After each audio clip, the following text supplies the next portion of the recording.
Забелязали ли сте как някои мъже се радват на огромно женско внимание, без дори да имат скъпа кола, часовник и големи мускули?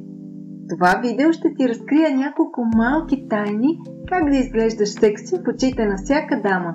Да започваме! Интелект. Не е нужно да си Айнщайн или да си измислил ново приложение, с което да спасиш света.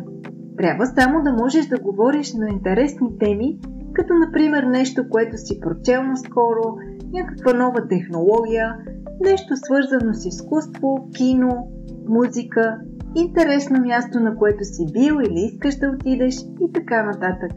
Избери нещо, което ще бъде интересно и за двама ви. Чувство за хумор.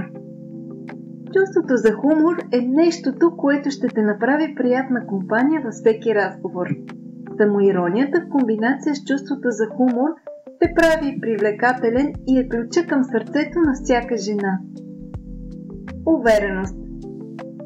Покажи, че вярваш в себе си. Свитите рамене и тихия глас не те правят привлекателен. Решителност. Решителността е една от най-важните човешки черти. Трябва да сте решителни и да знаете точно какво искате, без значение дали избирате какви бомбони да вземете или в кой град да живеете. Преследване на цел. Имай мечти, поставяй целите си и прави стъпки, за да ги постигнеш. Човек, който се бори за това, което иска и чрез действията си показва, че всичко е възможно, не може да не бъде привлекателен. Дръж на думата си.